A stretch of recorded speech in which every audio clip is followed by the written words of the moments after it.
heading into the dog days of summer. Stuff starts wilting a little bit, looks a little stressed. So if people want to add some color, still can plant some stuff to add a little color to the beds, right? Of course. So kind of running through the end of the annual season, although still got some great annuals still looking in the ground, and we still have a few available, but we're just at the end of that season. Haven't quite hit the mum season yet. So one thing you can do to add color, especially this time of year, is perennials. Okay. Now perennials are great because they come back each year. There are some little bit of maintenance with it, but you know, you plant them, they'll come back. You don't have to plant them manually like you would an annual. Now, just this time of year, just a couple things we could look at. We have the black-eyed Susans back here, great color. You have some echinacea up here. You have some garden phlox. So a lot of different things right now showing great color. And then, like for some of these, like are these more of a late summer blooming, or is it all throughout? Or so perennials typically bloom. You have like an early season to that, and then you kind of get the mid, and then you have this kind of mid to late summer into the fall, and that's what you're seeing right now. And obviously, I mean, see bees all over this stuff. It's great for the bees. Oh, bees love it. You know, there's several things that like hummingbirds will love too, and things like that. So just a lot of color out there right now. And we talked too about pruning the roses. Is it getting too late? Because I know we have some petite roses back here. Is it getting too late to prune, or can we still do that? You can still do it, but you don't want to go back as heavy right now, because again, you want that flush of growth to come out and have a chance to harden off. So probably get by the one last time, but not too much further along, because you want that to harden off going into the winter time. A lot of the grass has been getting pretty saturated with this hit or miss rain we've been seeing. Anything people should be doing with their turf right now? Just keep in mind that, especially getting ready to go into the fall here, great time if you want to seed your lawn, re-overseed it. Just remember, it takes about 30 days for a good grass seed mix to really, the whole thing to mature. Okay. So it doesn't just happen overnight. You'll start seeing some things maybe 10 days down the road, but it takes time for the whole mixture to come through. So we're getting into that season where we want to do that. You want that grass to be able to come up, harden off to go, to have that. Also fall food, best, if you really only fertilize once a year, the best time is the fall. Why is that? Because it'll help, they'll get down into the root system, you'll really develop a better root system, and it'll just be stronger going into spring. So although there's season-long programs, sometimes people don't get a chance to do them all. If you can do it in the fall, that's really your best time. Fall is a good time to fertilize the lawn, good to know.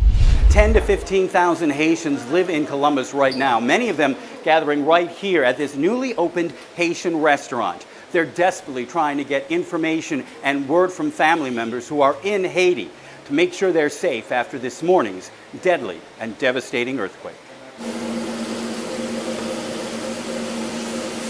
That's a special wet sniper fish. As Clausiodosis prepares some of her Haitian specialties inside her newly opened Tico Island kitchen, her thoughts with family and friends in her homeland of Haiti after a deadly and devastating earthquake. And I have my sister, my cousin, my brother, my uncle. A lot of relatives? Yes, a lot. Have you heard from them? No. How worried are you? And I really worry, because I don't know if they're alive or what happened to them. The flag of Haiti now flying proudly outside the restaurant after a 7.2 quake hit Haiti around 8 this morning. The damage widespread, at least 300 killed. Waking up to that news was so devastating for me and my family that I had to just take a deep breath. This island nation still trying to recover from a 2010 quake that claimed more than 300,000 lives. And I lost my brother in that earthquake, and it's just like we're living the whole thing all over again. So it's really tough. The earthquake comes on the heels of the assassination of Haiti's president that put the nation into political chaos. Haitians in Columbus already working to send aid and assistance to their home country, once again facing another uphill battle. I understand the gravity of what my people need, so right now it's just about giving them what they need.